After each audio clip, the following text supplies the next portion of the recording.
Hello and welcome to Epic Fantasy Reviews. I'm Joe, here with me is Dan. Hello and greetings. We just got finished the first episode of the Zelda animated series from the early 90s. No wonder this thing got canceled. You could tell it's for kids. You could tell it's cringy. You could tell it was influenced by the 80s and the 90s. Yes. This thing was pretty much almost in development in the 80s, I think. Well, because it came out around 91 or 92. Mm-hmm. So it's still got a bit, like you said, that 80s feel. It's something that I probably would have preferred had it been done in the later 90s and early 2000s. It probably would have been smarter. Yeah, there would have been a much better overall story. Like, I don't mind the structure, the idea of the structure of, like, Ganon's just in his dark palace, throwing the scheme of the week to claim the Triforce of Wisdom. And, Zelda and Link have to fight him off. I don't... Like, they're clearly aiming for a He-Man type of, theme there. Yeah. Or structure. But the problem is, one, I was wondering where the Triforce of Courage was. Two, okay. Let's get the positive out of the way. The sound, or, the music, is quite good. They got the music from the games, and they did not make any new songs. Now, they were probably being cheap there, but the way they used the songs was perfect. Mm-hmm. That said, I also didn't mind Sprite, the fairy, who seemed to be the smartest person in the room. Yes. As well as probably the bravest. No, I just mean, the way she stared down Ganon was pretty good. Oh, yeah. Now for the negative. The episode starts with, Ganon scheming to grab the Triforce of Wisdom, and, as always, and... Very 80s Skeletor-ish. Yeah. Link wakes up, is whining to himself about how he hates court niceties and whatnot. And on that, there was a basis for a good story. Okay, the adventure was done. Now Link is charged to protect the Triforce, and he's feeling major cabin fever because he much prefers to be on the open road rather than cooped up in a tower, just having to babysit this one rock that is just staying there. Yeah. Then he ends up staring down at Zelda, who's half-dressed in her nightgown. And, well, I say half-dressed, but she's fully clothed. Of course she was. I'm just stating that as a fact. They would never, not show her that way. Nor do I think... I wouldn't really want to see her in any other form. You've got Sprite, who of course comes out because Link ends up wolf whistling, which is it's a Link that you'd never be able to see on TV today. Yeah, she harumphs. She reminds me a bit of Ebenezer Scrooge. Yeah, and then then you got Sprite, who lectures her a little. Link then fights off a group of moblins who try to sneak in and grab the Triforce. Then, of course, it's Link demands as a reward a kiss from Zelda, only to get slapped. Then she realizes that, whoops, he was telling the truth. Because she lectures him on cleanliness, and apparently he's not very clean. Well, there are servants for that, I guess. Plus, he's used to sleeping in the mud. Yeah, and... Not to call him a pig. But he is a pig. Yeah. Not as much of a pig as Ganon and his moblins. Oink, oink. And, from there, it's Magic Contest Day or something like that. And everybody's trying to impress her to become, I think, the new court mage. Only for Ganon to decide to use it as a diversion. Goes in, takes a single gecko, tosses it in front of her, and turns it into a dragon, which leads to, honestly, my favorite part of the episode. Link versus the dragon. Now the problem is they didn't want to have him actually directly slash the dragon. Damn you, censors! Censors of the 90s, they were Weird. They were weird. I not mean, as bad as today's censors. oh yeah, it's not as bad as today's censors in a different way. I mean, you can see that you can show the Violence. and you'd be able to show Link stabbing the dragon. But Well, you couldn't see him stab the dragon, but you could see him use the Master Sword's magic to blast the dragon back into a small gecko or even dead. mm-hmm. Yeah. But today you would never even see him draw the sword. Okay, I was going to say it's a bit of the opposite. There are much more modern stuff where you'd be able to see him slay the dragon. Yeah, but not in North America. Yeah, but heaven forbid he wolf whistle Zelda. Well, you could see him maybe, I'm just saying, the censors today are just getting all weird. Huh, You can't, actually, you would never see him even roll through do anything kind of daring do because they're all against guys and whatnot. Yeah. Which, except if it was an anime today, no offense, but not that anime are getting very good these days, for the most part. Not all, but I'm just saying. But that said, the fight with the dragon's not so bad. He uses his shield to block it, although I wish it had a Hylian, it was a Hylian shield rather than just a red crossed shield. Well, I think it was orange, actually, on a red shield. It's a fine design, but it looks more like a Crusader's shield than it does Link's shield. But whatever. I'm nitpicking at this point. Then there's the whole... They fly off after Ganon of sorts. I don't care to talk about how he does it, how they do it. It's early 90s action cartoon. They fight off Ganon's skeletal guards. Link chucks a bomb after Ganon. It blows Ganon up a little. Well, it doesn't kill him because he's got the Triforce of Power. And then the Triforce of Wisdom falls, which has been stolen by then, is blasted back to them. And Link demands as a reward a kiss until Sprite comes along and cockblocks him. Thank heavens for Sprite. And Sprite...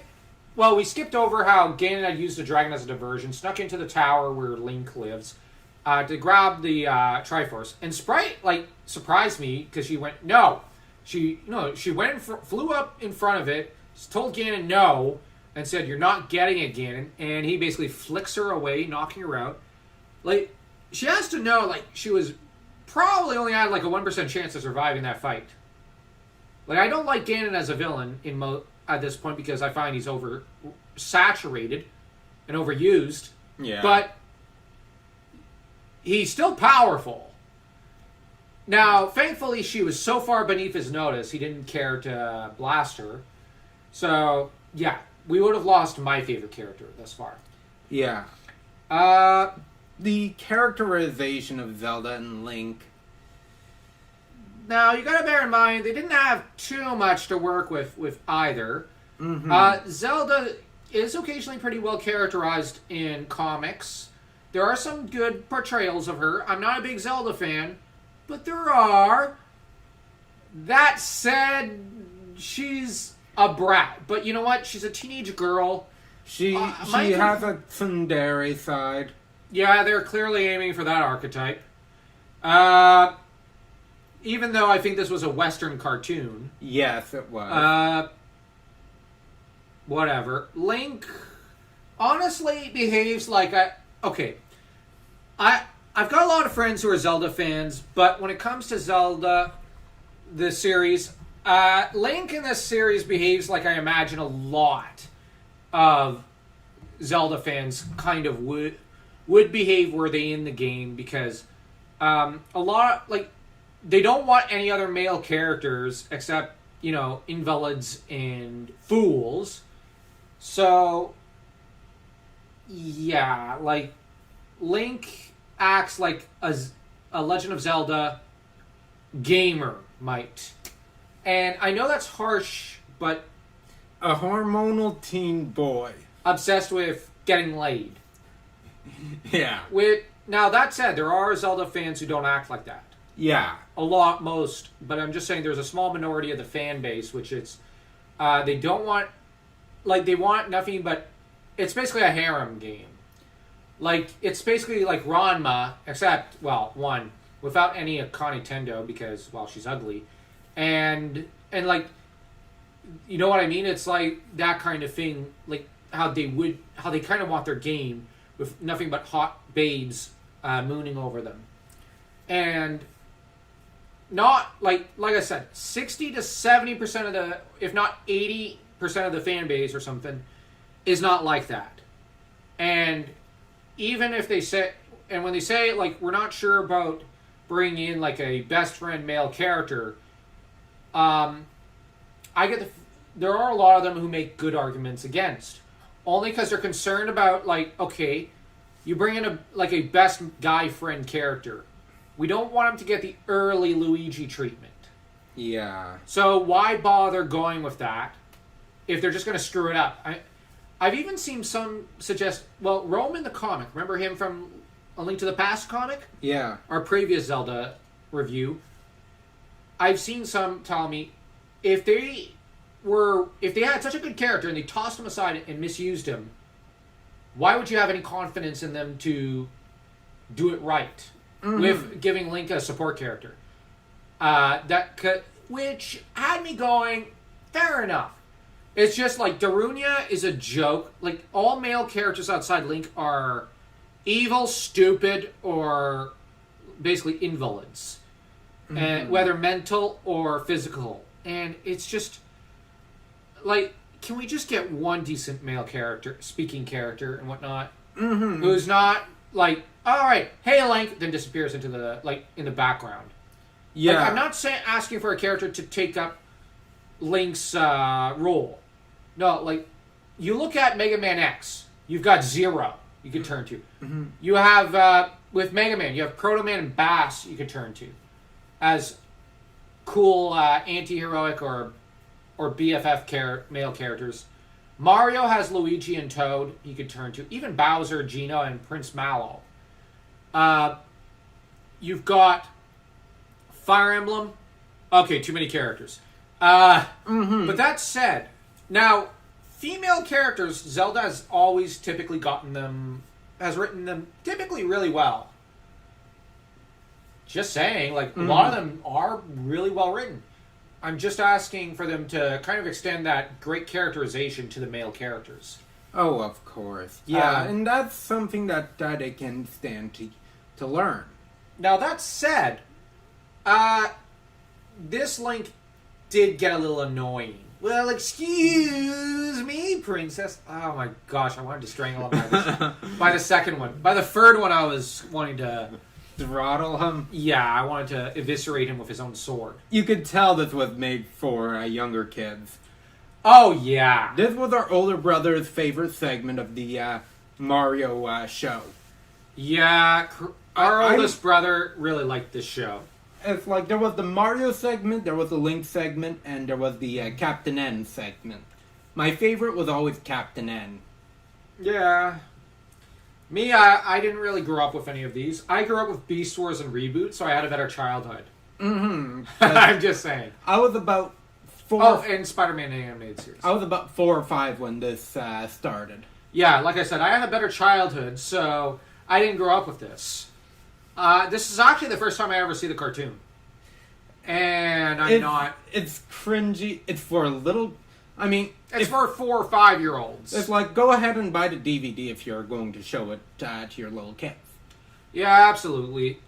Very episode of the week, like the classic He-Man and She-Ra. I don't have a problem with that format. I actually think that we could stand to return to it to an extent. That said, I also, at the same time, think that some cartoons could stand to learn from the Spider-Man animated series and have ongoing stories over the course of more than one season. What destroyed Batman, for example, and even X-Men for me was the lack of ongoing plots. Whereas Spider-Man always had an ongoing story arc. X-Men for the first few seasons did have an ongoing seasonal plot. But well, not really. Okay. They Because I only know lasted, like, they had maybe, like, 3 to 4... Like, they'd always have a season finale that would have, like, 2 or 3 episodes strung together to end this overall season. Spider-Man was started off that way, but then with Mutant Agenda and Neogenic Nightmare, they veered into having, like, two seasons, which were one ongoing storyline. Yeah. It's just X-Men the first season, there was an overarching story. Well, in the last few episodes. Although Magneto was the best part of that show. Mm-hmm. But we'll review that when we get to it. Yeah.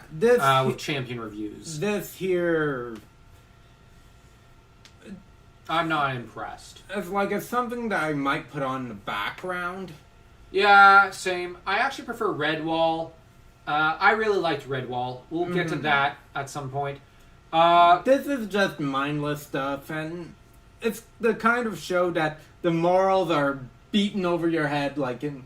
Yeah, like Care Bears. You know who's missing from this show? Orko. Yeah. Anyways. Yeah, Link is just obsessed with getting laid and getting a kiss from Zelda. Zelda's afraid of commitment. And I was annoyed that her dad wasn't in the show. Like her dad shows up. Be grateful he didn't show up. Think of Jasmine's father. Oh, well, it can't be as bad as what dads are portrayed like today.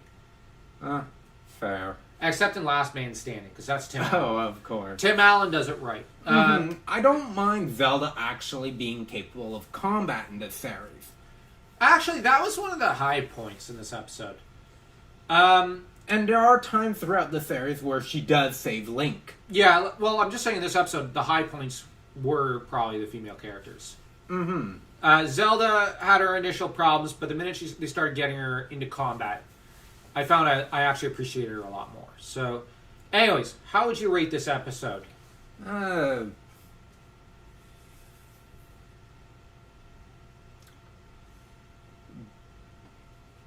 Probably, 3/4 of a star to 1 star.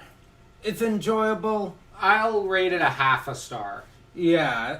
I have very little good to say about this, and because it's basically garbage. Yes. Now, the animation is good. The art is good enough, but it's just... The music is really good. But the problem is the characters and the plot. Yeah. Or lack thereof. Yeah. I am not looking forward to reviewing the second episode. I forget what happened the rest of the series. I don't care about this series. I'm just saying. Anyways, if you like this video, like, share, subscribe, and leave a comment. And zap with your Master Sword the notification bell.